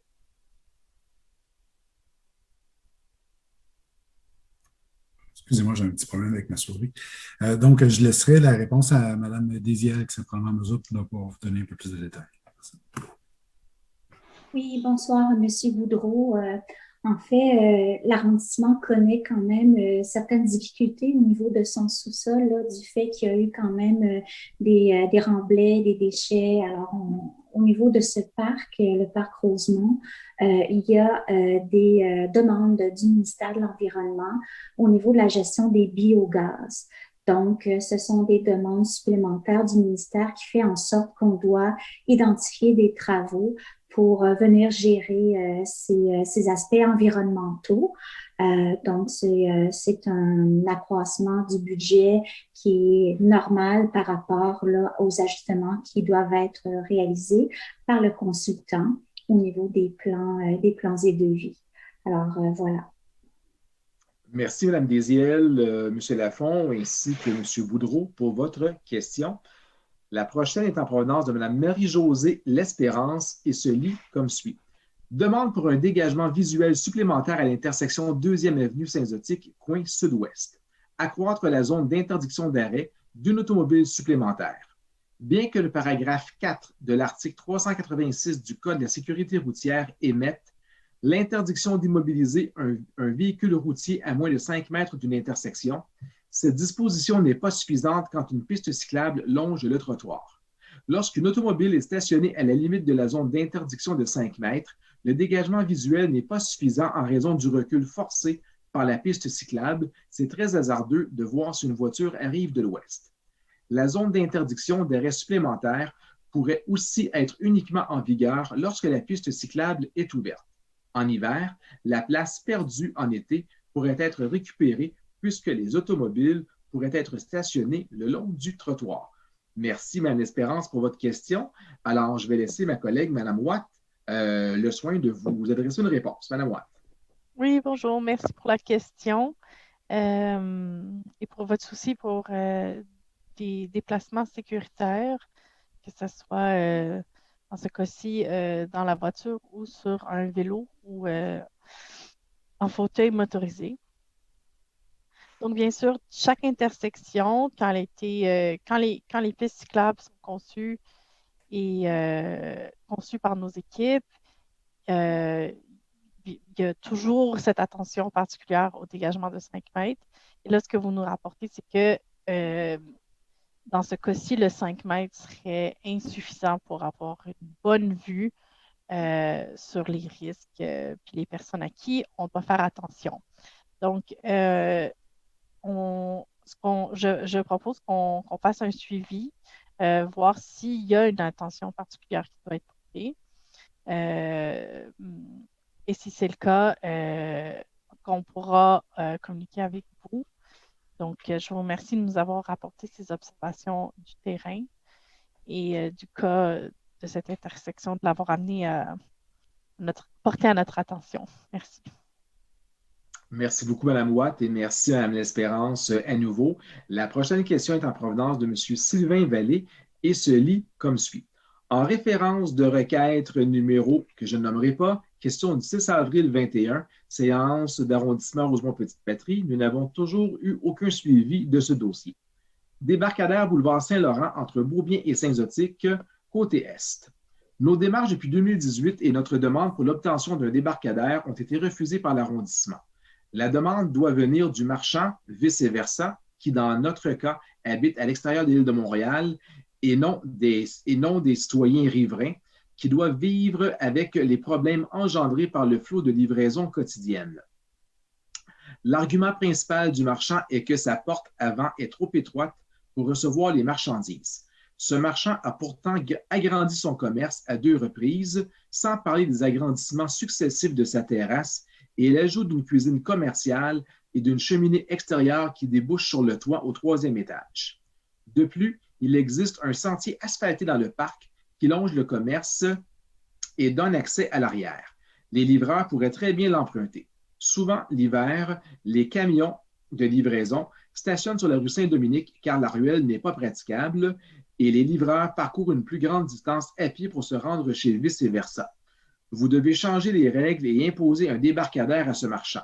Pourquoi c'est à lui de décider de notre qualité de vie puisqu'il ne vit même pas à Montréal? Nous demandons à l'arrondissement de réviser sa décision et d'imposer un débarcadère à ce marchand qui ne veut pas collaborer.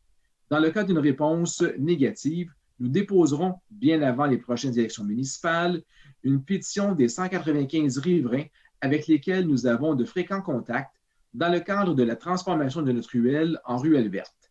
Sylvain Vallée, fondateur de la coopérative d'habitation Saint-Dominique. Alors, je vais demander à M. Lafont de bien vouloir vous donner certains éclaircissements. M. Lafont, s'il vous plaît. Merci. Donc, je vais transférer la question à Mme Désir qui pilote déjà ce dossier, qui sera en mesure de pouvoir donner toutes les informations pertinentes et les dates de réalisation. Tout à fait. Bonsoir, Madame Vallée. Alors, effectivement, nous allons établir une zone de livraison, donc devant le bar vice-versa, qui sera là, dédié à l'ensemble des commerces. L'ordonnance va passer au CA de juillet, donc le prochain mois. Puis, nous devrons modifier les heures de parcomètre et il sera permis une zone de livraison entre 8h et midi du lundi au vendredi. Donc, votre demande a été entendue, puis tout ça est en cours de réalisation. Merci. Merci, Mme Désiel, M. Lafont. Merci beaucoup, M. Vallée, d'avoir porté cette question à notre attention. Donc, une autre bonne nouvelle ce soir. La prochaine question est en provenance de Mme Alexandra Vézina et se lit comme suit. J'ai lu que la valeur des contrats aux firmes externes en génie conseil a augmenté de 674 % entre 2012 et 2020 pour la Ville-Centre. Dans quelle mesure l'arrondissement Rosemont-la-Petite-Patrie a-t-il suivi cette tendance? Donc, je vous remercie beaucoup pour votre question et que je vais référer évidemment à nos services administratifs puisque c'est d'ordre davantage technique. Alors, M. Lafont, s'il vous plaît. Merci. Donc, on n'a pas cette donnée-là à savoir ce que je peux confirmer ou infirmer cette donnée. Donc, pour le moment, je n'ai pas cette information-là. Je peux vous dire qu'effectivement, il y a toujours une certaine inflation qui est accordée aux différents dossiers, aux différents projets d'année en année. Si on voit le niveau des comparables, est-ce que c'est à la hauteur d'un chiffre aussi astronomique? Je ne pourrai le confirmer ce soir. Somme toute, de notre côté, il y a beaucoup de vigilance qui est accordée à l'évaluation des contrats, que ce soit à différentes étapes, que ce soit au niveau de la planification, que ce soit au niveau des évaluations de contrôle également, au moment de lancer les appels d'offres, soit pour les projets de construction. Et on fait ça avec nos ingénieurs qui sont habilités à le faire et qui ont toute l'expertise et l'expérience pour pouvoir mener ces évaluations-là selon la valeur marchande de différents contrats, soit ceux donnés sur notre territoire montréalais ou soit d'arrondissement ou même montréalais. De plus, on s'adjoint également les services d'une firme de consultants qui nous accompagne systématiquement pour l'évaluation des coûts de construction pour l'ensemble des différents projets qui sont donnés. Donc, on peut, à la lumière des coûts, déterminer si on paye la juste valeur marchande ou non. Et à ce moment-là, lorsqu'on va en appel d'offres, on est capable de comparer les évaluations de prix de contrôle que nous, comme service, ou encore que notre firme de consultants déploie, et de comparer ça avec les prix qui sont reçus des appels d'offres. Toutes ces mesures-là font l'objet aussi de certaines recommandations qui nous ont été fournies par le Bureau de l'inspecteur général. Donc, on croit qu'on fait tout en notre pouvoir pour assurer un bon contrôle des prix, mais également de s'assurer qu'on paye la juste valeur marchande et que les entrepreneurs n'exagèrent pas lorsqu'ils font des contrats. Et ça nous est arrivé dans le passé, suivant certaines évaluations, de décider de reporter des projets à une année subséquente. Merci beaucoup, M. Lafond. Merci beaucoup, Mme Vézina, pour votre question. Alors, la prochaine nous provient de M. Romain Caillot. Et la question se lit comme suit. Bonjour. Serait-il possible de replanter des arbres à l'angle Henri-Julien et de la rue Dante?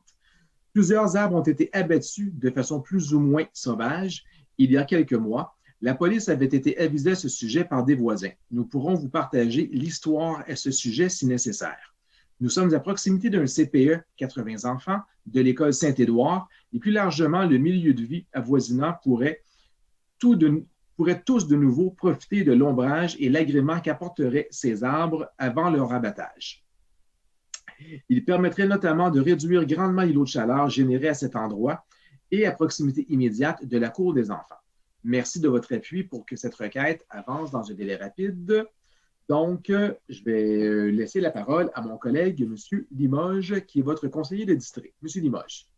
Oui, alors j'ai une très bonne nouvelle pour la personne qui a posé la question.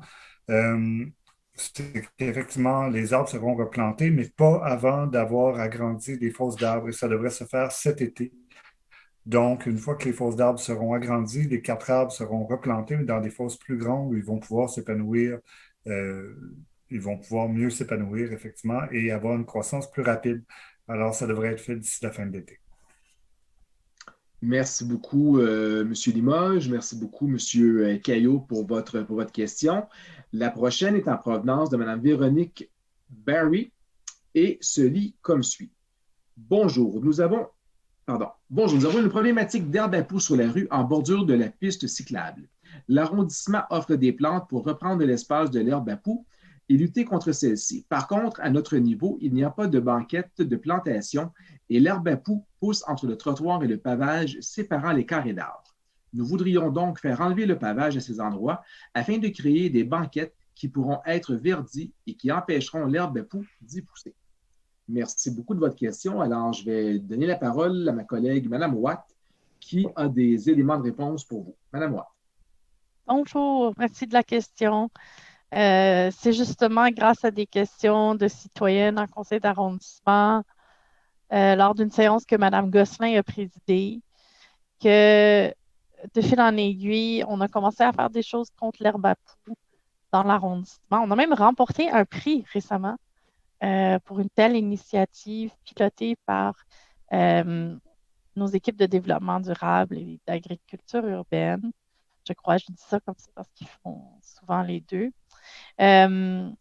Donc, c'est très intéressant votre proposition parce que ça combine la lutte à l'herbe à poux et l'embellissement et la végétalisation de votre rue.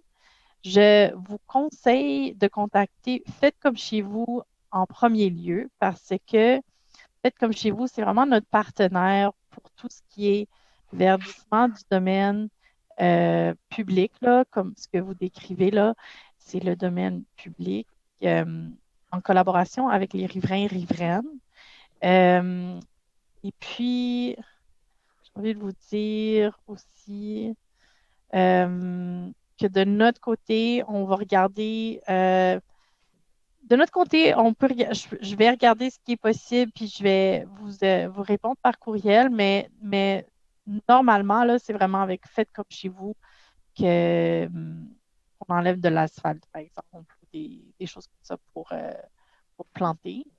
Donc, on a chacun quelque chose à faire. Vous allez contacter Faites comme chez vous. Moi, je vais faire un suivi à l'interne, puis je vais vous revenir par courriel pour cette lutte à l'herbe à poux. Merci. Merci beaucoup, Mme Watt, et merci beaucoup, Mme Berry, pour votre question. La prochaine est en provenance de M. Mathieu Forget et se lit comme suit. Monsieur le maire et membres du Conseil, depuis le mois d'août 2020, nous tentons d'obtenir le support de la Ville dans la résolution d'enjeux d'ordre sanitaire et de sécurité publique en lien avec des troubles de voisinage, ordures, vermine, 50 murs de briques précaires, etc. Suite à une première intervention au Conseil municipal, M. Dubois a communiqué avec nous le 14 octobre 2020. Nous devions obtenir des détails sur l'intervention des inspecteurs, ça n'a pas été fait. Nos démarches ont repris avec M. Alexandre Champagne-Picotte le 8 avril dernier. Malgré une première discussion positive, force est d'admettre que le dossier stagne et que nous sommes toujours en attente de réponse quant aux exigences de la Ville envers le propriétaire de l'immeuble voisin. Le fait de ne pas savoir ce que les inspecteurs de la Ville ont constaté et quelles actions correctives ont été demandées renforce un rapport de force notamment inéquitable entre notre syndicat et le propriétaire de l'immeuble voisin. Nous avons communiqué plusieurs fois avec la Ville afin de faire valoir que celui-ci cause préjudice à l'ensemble de nos copropriétaires et ne semble pas se conformer à des règlements municipaux. La situation traîne depuis maintenant près de 2 ans. Nous soulignons ici l'inaction de la Ville qui, de surcroît, demande à notre syndicat d'effectuer de nouveaux tests qui représentent plusieurs milliers de dollars, sous prétexte que les tests ne sont pas assez récents, malgré le fait que nos démarches auprès de la Ville datent de plus d'1 an, ou de faire de nouvelles demandes d'accès à l'information ou aux documents, mais sachant très bien que le voisin nous refuse une procuration. Notre question, quand notre syndicat aura concrètement de l'aide de la Ville et des réponses quant aux actions que le voisin devra poser afin que nos copropriétaires puissent jouir d'un environnement sécuritaire et salubre, et retrouvent la qualité de vie à laquelle ils sont en droit d'avoir droit et qu'ils ont perdu depuis plus d'1 an. Merci beaucoup. Alors, M. Forget, je vous remercie pour votre question. Donc, comme ce sont des éléments très précis et très techniques qui nous sont demandés, je vais demander à notre directrice développement du territoire, Mme Désiel, de bien vouloir vous donner certains éléments de réponse. Mme Désiel. Oui, bonsoir, M. Forget. Effectivement, vous êtes déjà en contact avec le chef de division à l'urbanisme permis inspection, M. Félix Champagne-Picotte. Donc, on indique en fait que ce dossier, plusieurs gestes ont été posés dans ce dossier.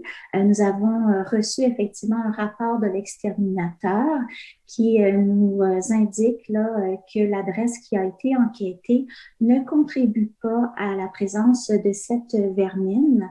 Alors, de notre côté, l'arrondissement se doit d'obtenir la collaboration de l'ensemble des citoyens qui connaissent là, aux abords de ces propriétés, ces difficultés au niveau de la vermine et obtenir la même analyse qui a été réalisée là, pour votre voisin.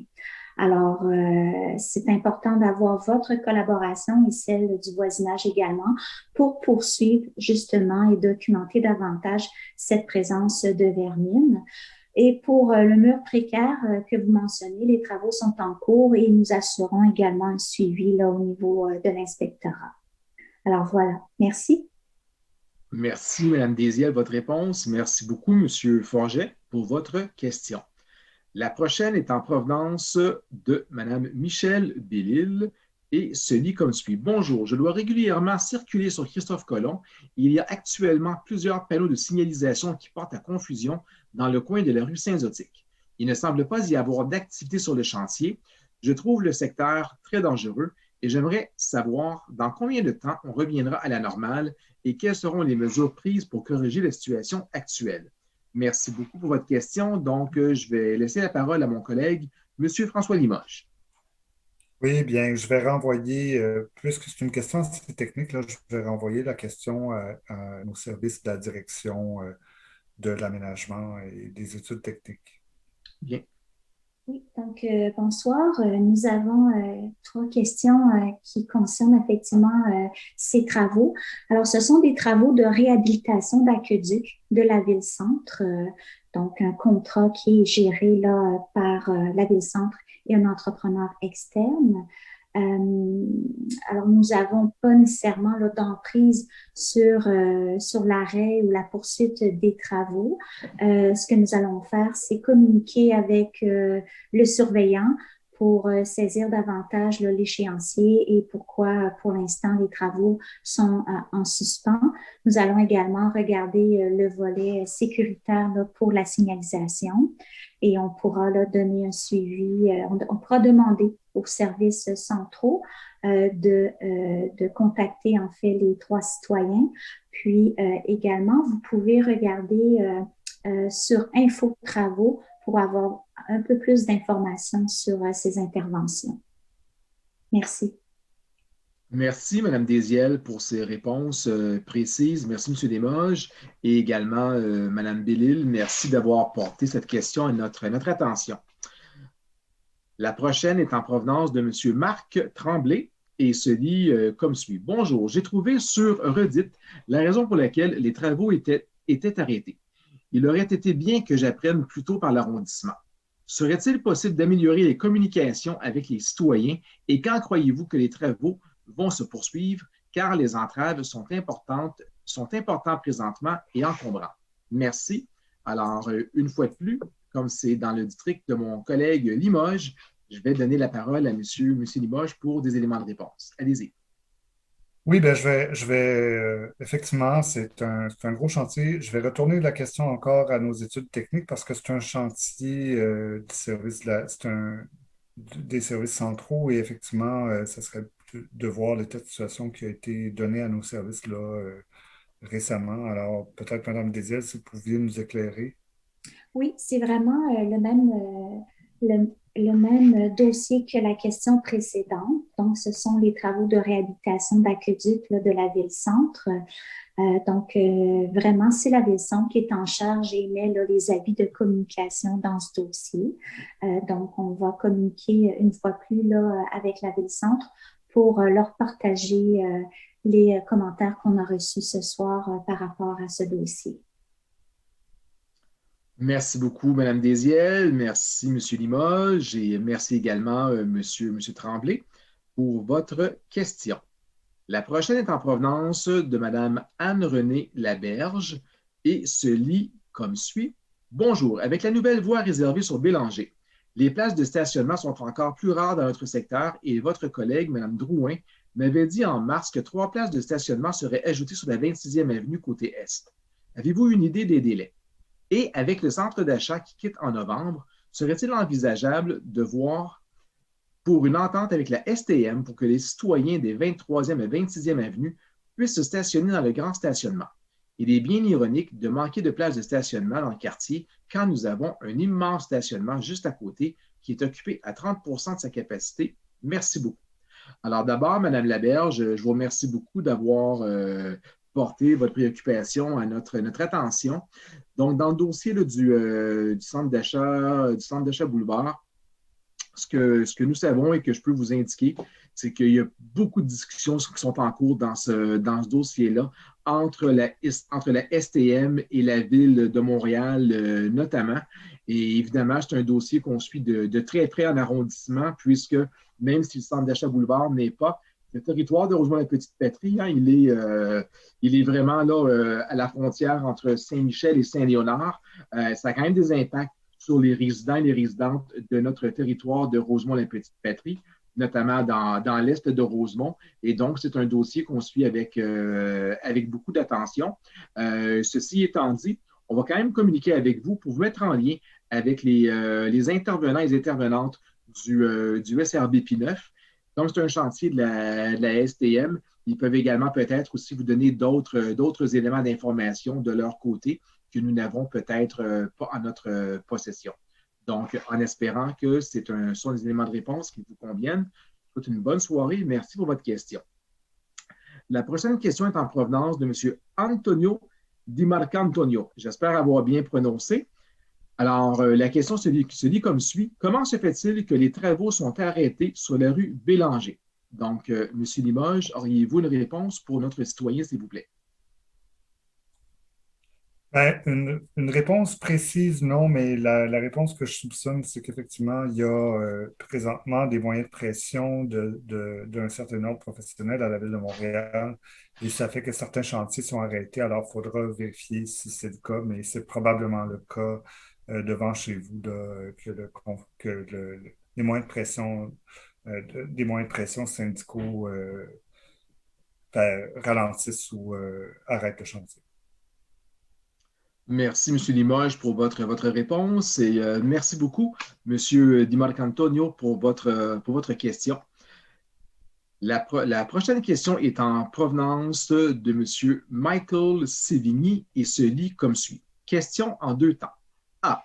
Bien que je reconnaisse que vous avez un échéancier pour le SRB P9, il n'y a pas moyen d'avoir un répit du bruit de construction sur P9 les fins de semaine. Les Montréalais ont désespérément besoin de la quiétude de leur parc et le jardin botanique en est un. Le bruit est infernal en semaine, mais le week-end aussi, on est incommodé par le bruit, notamment lorsque les véhicules reculent. Mme Plante a pourtant promis un répit pour cet été concernant les chantiers. B. Autre facteur bruit, la vitesse sur P9. Comment se fait-il que vous n'appliquez pas la réglementation de 30 km/h entre Sherbrooke et Rosemont? C'est pourtant autour d'un parc. S'il vous plaît, répondez pas, c'est un musée. Les Montréalais l'ont trop entendu, celle-là. C'est peut-être classé musée pour différentes raisons. Il n'en demeure pas moins que c'est un parc. Le bruit nuit à l'expérience du visiteur. Alors, M. Sévigny, d'abord, je vous remercie pour votre question. Ce que je peux vous donner comme élément de réponse, d'abord, évidemment, le projet du SRB P9 n'est pas du ressort de l'arrondissement. C'est vraiment un dossier là, qui est géré par la STM qui fait l'ensemble de ces travaux-là. Et je pense vraiment que la STM pourrait vous aider à répondre à vos questions dans ce cadre-là.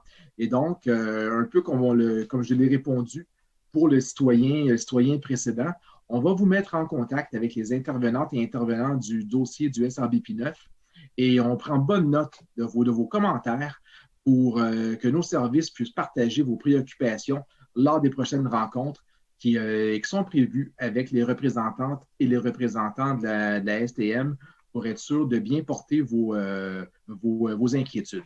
Alors, merci beaucoup, M. Sévigny, d'avoir porté cette question-là à notre attention ce soir.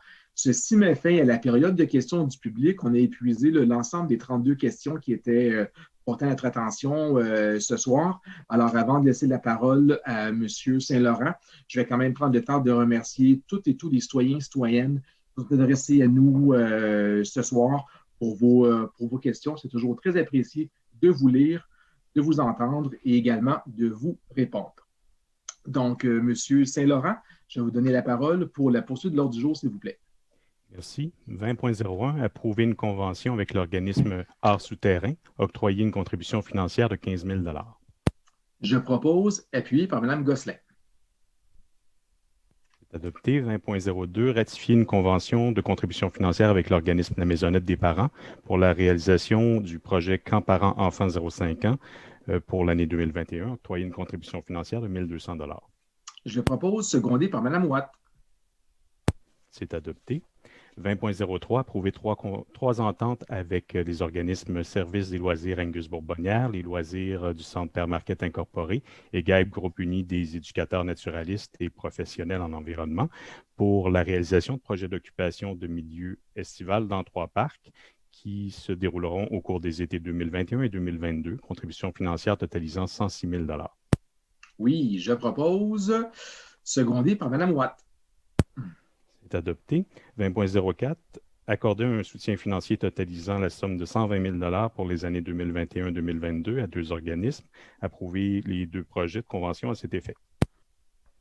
Je propose, secondé par Mme Watt. C'est adopté.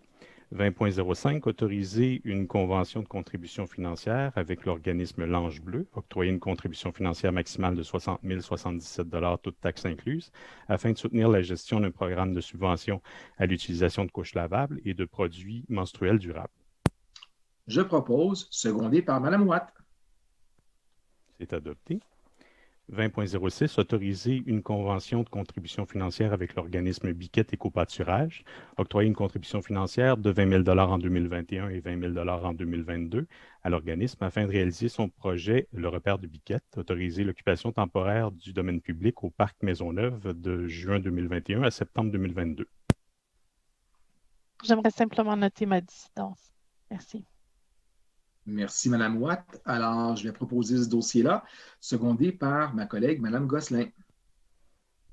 C'est adopté avec dissidence.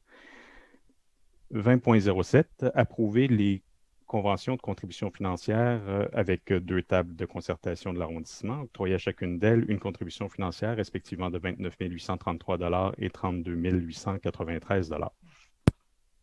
Je propose, secondé par M. Limoges. C'est adopté. 20.08, autoriser une convention de contribution financière avec l'organisme GRT Bâtir son quartier, octroyer une contribution financière de 10 000 dans le cadre d'une démarche d'acquisition collective du bâtiment situé au 305 rue de Bellechasse. Je propose, secondé par M. Limoges. C'est adopté. 20.09, approuver une convention de service intervenue gré à gré entre l'arrondissement de Rosemont-la-Petite-Patrie et la Société pour la prévention de la cruauté envers les animaux, la SPCA, pour l'exercice du contrôle animalier d'une période de 2 ans. Autoriser à cette fin une dépense totale maximale de 236 000 taxes incluses, le cas échéant. Je propose, secondé par Mme Watt. C'est adopté. 20.10, autoriser une dépense totale de 1 101 675 et 30 sous, taxes incluses. Octroyer un contrat à bordure et trottoir Alliance Incorporée au montant de 787 575 et 30 sous, taxes incluses, pour la construction de saillies drainantes. Je propose, secondé par Mme Gosselin. C'est adopté. 20.11, autoriser une dépense totale de 66 450 et 66 sous, taxes incluses. Prolonger le contrat accordé à TechVac Environnement Incorporé pour les services d'hydroexcavation pour une période de 12 mois. Je propose, secondé par M. Limoges. C'est adopté. 20.12, autoriser une dépense additionnelle de 68 985 taxes incluses pour l'ajout de frais reliés à la réalisation du mandat de surveillance de chantier de la phase 1 et la conception de la phase 2 au projet du parc, pour le projet du parc Rosemont. Je propose, secondé par Mme Watt. C'est adopté. 30.01, prendre acte du rapport consolidé des décisions déléguées, des listes de bons de commande approuvés et des listes de demandes de paiement, des listes de virements de crédit pour la période du 1er au 30 avril 2021. Je propose, secondé par M. Limoges. C'est adopté. 30.02, autoriser le dépôt d'une demande de financement au programme aquatique de Montréal, volet mise aux normes, pour le projet de reconstruction de la piscine et pataugeoire extérieure du parc Joseph-Paré et le projet de travaux de structure, de ventilation et de mise aux normes de la piscine intérieure du centre Père Marquette. Je propose, appuyé par Mme Watt. C'est adopté. 30.03, autorisation d'un virement de crédit du compte de surplus de gestion affecté divers au montant de 150 000 pour le financement du projet d'implantation des arrêts. Je propose, appuyé par Mme Gosselin. C'est adopté. 30.04, autoriser un virement de crédit de 48 000 et un virement de crédit de 25 000 pour des services d'aménagement d'espaces temporaires ludiques et d'initiation aux jeux libres dans les parcs de l'arrondissement pour l'année 2021. Je propose, secondé par Mme Watt. C'est adopté. 30.05, répartir la somme de 1 775 800 et autoriser les virements de crédit provenant du surplus de gestion 2020 de l'arrondissement conformément à la politique approuvée par le conseil municipal. Je propose, secondé par M. Limoges. C'est adopté. 30.06, ratifier une dépense de 28,74 taxes incluses pour la participation d'un élu au Gala des Assises virtuelles 2021 de l'Union des municipalités du Québec qui s'est tenu du 12 au 14 mai 2021. Je propose, secondé par Mme Watt.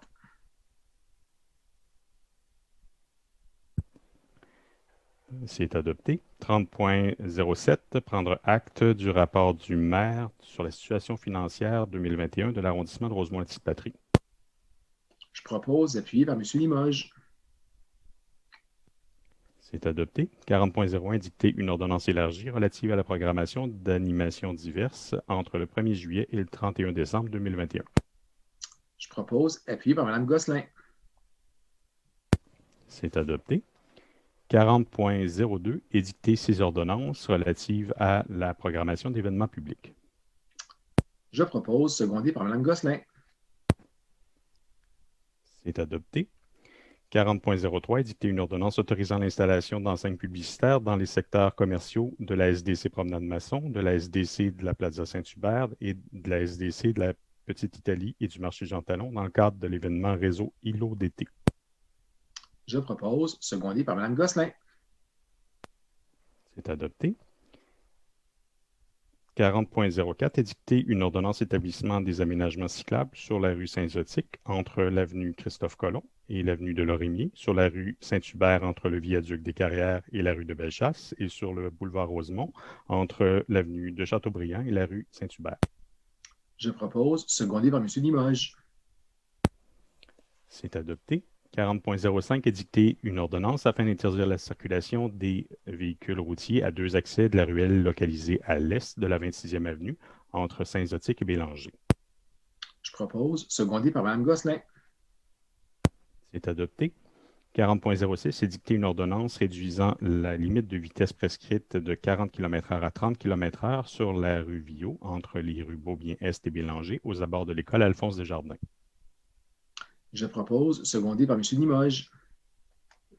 C'est adopté. 40.07, édicter une ordonnance afin d'autoriser une obligation de virage à droite, excepté autobus, ainsi qu'une obligation de virage à gauche à l'approche nord de l'intersection de la rue Saint-Zotique et de la rue Viau. Je propose, secondé par M. Limoges. C'est adopté. 40.08, édicter une ordonnance afin d'implanter une nouvelle voie réservée pour les autobus et taxis sur l'axe Saint-Joseph entre la 2e avenue et l'axe Bourbonnière en direction est et entre l'avenue Jeanne d'Arc et la 3e avenue en direction ouest. Je propose, appuyé par Mme Gosselin. C'est adopté. 40.09, édicter une ordonnance afin de prolonger les heures d'opération de la voie réservée pour les autobus et taxis sur l'axe Saint-Michel entre la limite nord de l'arrondissement et la rue Rachel. Je propose, appuyé par Mme Watt. C'est adopté. 40.10, édicter une ordonnance exemptant le propriétaire du bâtiment situé au 2651-2653 de la rue Beaubien-Est de l'obligation de fournir une unité de stationnement. Je propose, appuyé par Mme Gosselin. C'est adopté. 40.11, édicter une ordonnance exemptant le propriétaire du bâtiment situé au 2368-2370 boulevard Rosemont de l'obligation de fournir 2 unités de stationnement. Je propose, appuyé par Mme Gosselin. C'est adopté. 40.12, vous donnez l'avis de motion, M. le maire suppléant. Oui, j'y arrive. En fait, je vais le lire pour vous. Merci. Donner avis de motion et adopter un premier projet de règlement intitulé « Règlement modifiant le règlement d'urbanisme de l'arrondissement Rosemont-Petite-Patrie » afin d'adopter des mesures visant la transition écologique. Il faudrait également un proposeur appuyeur pour le premier projet de règlement. Je propose, appuyé par Mme Gosselin. C'est adopté. 40.13, vous donnez également l'avis de motion. Allez-y. Donc, donner avis de motion et déposer un projet de règlement intitulé « Règlement modifiant le règlement intérieur du Conseil d'arrondissement de Rosemont-la-Petite-Patrie sur la délégation de pouvoirs aux fonctionnaires et employés afin de subdéléguer certains pouvoirs prévus au règlement pour une métropole mixte. » Je propose, appuyé par Mme Gosselin. C'est simplement un avis de motion. 40.14, adopter le règlement intitulé « Règlement modifiant le règlement d'urbanisme de l'arrondissement Rosemont-Petite-Patrie, le règlement sur le certificat d'occupation et certains permis et le règlement sur les tarifs afin d'interdire les enseignes publicitaires et de fixer un délai pour l'enlèvement des enseignes publicitaires sur l'ensemble du territoire de l'arrondissement. » propose. Et puis, Mme Gosselin. C'est adopté. 40.15, décréter le renouvellement de l'imposition d'une réserve à des fins de parc sur le lot 2 334 642 du cadastre du Québec, circonscription foncière de Montréal, située sur l'avenue Casgrain, côté ouest, à l'intersection de la rue de Bellechasse. Mandater le service des affaires juridiques et de l'évaluation foncière pour entreprendre les procédures requises et mandater le service de la gestion et de la planification immobilière pour négocier l'acquisition de gré à gré. Je propose et appuyé par M. Limoges. C'est adopté. On poursuit avec 40.16, prendre acte du dépôt du certificat du secrétaire d'arrondissement annonçant le résultat d'une procédure de transmission de demande écrite tenant lieu de registre qui s'est déroulée du 15 au 19 avril 2021 à l'égard de la résolution CA 21-26-0067 approuvant le projet particulier relatif à l'agrandissement du bâtiment situé au 52-70 rue de Bellechasse. Je propose, appuyé par Mme Gosselin. C'est adopté. 40.17, retirer la résolution CA 21-26-0067 autorisant le changement d'usage et la transformation du bâtiment situé au 52-70 rue de Bellechasse. Je propose, toujours appuyé par Mme Gosselin. C'est adopté. 40.18, édicter une ordonnance pour permettre l'usage de vélos triporteurs aux fins de vente de nourriture et de boissons non alcoolisées dans certains parcs. Édicter une ordonnance pour permettre l'usage d'un camion de cuisine de rue lors de l'événement hebdomadaire du marché du parc du Pélican. Je propose, appuyé par Mme Gosselin. C'est adopté. Et finalement, 40.19, édicter une ordonnance pour l'installation de panneaux d'arrêt obligatoires à divers endroits de l'arrondissement. Propose, appuyé par M. Limoges. C'est adopté. L'ordre du jour est épuisé à 20h46. Merci beaucoup, M. Saint-Laurent, pour tout ça. Je remercie l'ensemble, évidemment, de mes collègues élus d'avoir été présents et présents ce soir, l'ensemble des gestionnaires de nos services administratifs d'avoir également été présents et surtout très participatifs ce soir. Vos compétences ont été très importantes pour répondre à nos citoyennes et citoyens. Alors, je souhaite à toutes et à tous une excellente fin de soirée. Au plaisir de vous revoir au prochain CA ou encore sur une des rues du territoire dans le courant des prochaines semaines. Bonne soirée à tout le monde et à bientôt. Au revoir.